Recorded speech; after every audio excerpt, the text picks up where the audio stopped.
motorista morreu depois de bater contra a traseira de um caminhão no Petrópolis 2. A grande dúvida é, o que aconteceu?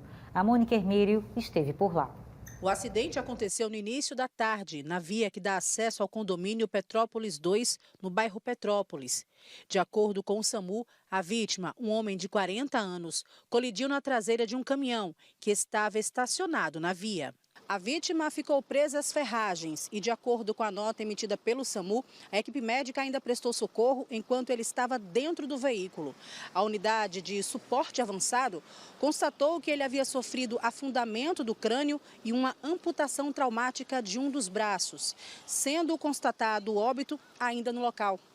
Moradores chegaram a denunciar o caminhão, que estava parado e que estaria atrapalhando o trânsito. Mas, segundo agentes da SMTT, o local não tem sinalização proibindo o estacionamento de veículos e a faixa tracejada permite a ultrapassagem. Portanto, o veículo que estava parado não estaria irregular. O local foi isolado e o acidente será investigado pela Polícia Civil. A dúvida que ficou é exatamente essa, se o caminhão podia estar mesmo ali, né? O que pode ter acontecido com esse motorista? A Mônica está com um especialista em trânsito para, afinal, a gente ter uma noção correta sobre essa tragédia. Mônica, o que diz a lei de trânsito?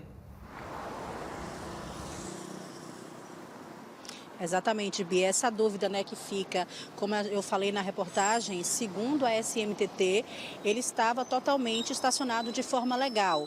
O meio-fio pintado de branco e a linha, né, no meio da pista era tracejada. Mas a gente vai ter essa dúvida, reforçar para entender em quais situações veículos, tanto o caminhão quanto carros, podem ou não estar estacionados. E se, nesse caso, que a via é muito estreita, se por acaso oferecia realmente perigo e que realmente, mesmo com todos os indícios de que poderia estar estacionado aqui, era melhor não ter estacionado. Para falar sobre esse assunto, eu estou aqui ao vivo com o Antônio, ele que é especialista em trânsito. Antônio, boa noite, bem-vindo. Mesmo o caminhão estando completamente correto, de acordo com a SMTT, mas a via era bem estreita. Mesmo assim, ele estava certo, poderia ter evitado, não poderia ter estacionado. O que é que diz o Código de Trânsito? Boa noite a todos. A legislação é sempre muito clara de que só é infração de trânsito se houver um desrespeito a uma sinalização. No caso em questão, as imagens mostram que não tem nenhum tipo de sinalização impedindo o veículo ser estacionado. Para ali proibir, teria que estar pintado de amarelo a questão do meio-fio, teria que ter uma sinalização proibindo. Mas a população reclama que a via é estreita e o veículo é de grande porte. Então a população pode fazer uma solicitação à SMTT que mude ali, que inclua uma sinalização proibindo o estacionamento. É lembrar que na hora que proibir o caminhão, também fica proibido o estacionamento de outros veículos. Então a gente chama sempre atenção isso, de que é importante a população ficar atenta ao que a via está mostrando de sinalização, que aí sim pode ser considerado infração de trânsito se você não cumprir o que está demarcado. Então, apesar desse acidente ter acontecido, ter vitimado um homem de 40 anos, pelo fato do caminhão estar estacionado, o carro colidiu na traseira do caminhão, esse motorista, o dono do caminhão, não tem culpa, não vai acarretar nada para ele, seria isso? Considerando uma análise preliminar, através das imagens do vídeo e da fotografia, eu não consigo enxergar essa situação. Me chama a atenção porque o veículo está parado e o outro veículo entra com violência na traseira do veículo. Então a gente sempre chama a atenção para quem está ao volante, primeiro ponto, atender a velocidade adequada da via. Mesmo não estando sinalizado, aí sim tem umas regrinhas da questão do tipo da via e da velocidade adequada. Então você estando fora dessa velocidade, você incorre no risco maior do acidente e aquele acidente, aquela característica do tipo de colisão mostra que ali não estava numa velocidade adequada. E também a gente chama a atenção da questão da atenção, certo? Seja na questão do uso do celular, seja de qualquer outra forma, porque a gente observa que não houve freio. Então, se não houve freio, talvez o condutor pode ter sofrido mal súbito, pode ter desacordado qualquer situação de glicemia, de coração, de alguma coisa, mas ele não houve reação, nem de tentar desviar, nem de tentar frear. Nesse caso dessa via que os moradores, né, acham que os veículos não deveriam estacionar, né, pelo fato da via ser estreita,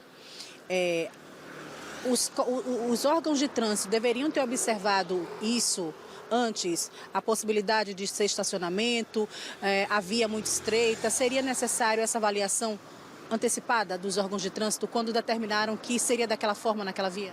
Os manuais da anexo ao Código de Trânsito sempre falam que ao abrir uma via nova, você vai fazer a questão da abertura, o desenho da geometria da via e a parte da sinalização. Então tudo isso é visto pela engenharia da prefeitura, pela engenharia de tráfego, no caso é quem tem responsabilidade sobre a via.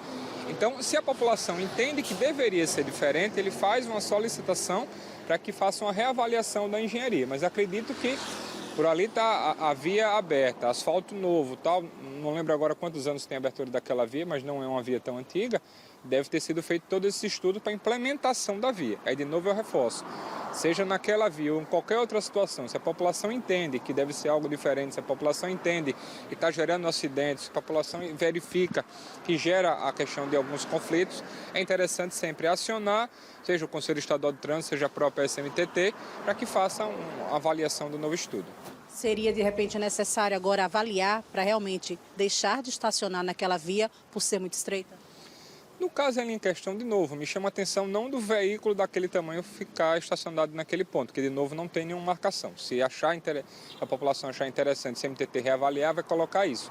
Mas me chama a atenção do veículo ter batido, como disse, dessa forma, com essa força, então ele estava numa velocidade ali inadequada e sem nenhum tipo de reação. Então é interessante avaliar aí outras situações e que a população do local fique atento a essa situação de quando houver parada, porque às vezes a gente observa, você vai fazer uma ultrapassagem e não observa o obstáculo que está à frente. O motociclista que nessa questão da entrega, da velocidade, da atenção de ganhar tempo, termina de novo fazendo movimento sem observar o que vem à frente. E também, o que a gente observa muito em qualquer via dessa, hoje até no semáforo, você vai ver pessoas de cabeça baixa mexendo no celular. A gente observa, inclusive, motociclista com o celular enfiado, a questão do capacete. Isso tira totalmente a atenção e aí, quando o veículo vem a parar na frente, termina ocasionando essa situação. Então, é muito atento, a gente vê muito acidente na Fernando de Lima, seja na questão de faixa de pedestre, seja na questão da parada de sinal vermelho, e as pessoas desatentas e terminam colidindo. Antônio, muito obrigado pelas informações. Eu conversei com o Antônio Monteiro, ele que é especialista em segurança no trânsito. Aí, Bia, agora cabe aos órgãos competentes, né, os órgãos de trânsito, avaliarem e também a população solicitar para que aquela via, de repente, se realmente incomoda bastante, se está oferecendo muito perigo, para que eles possam solicitar a mudança, né, que ali seja proibido estacionar, para que a segurança naquele local seja reforçada.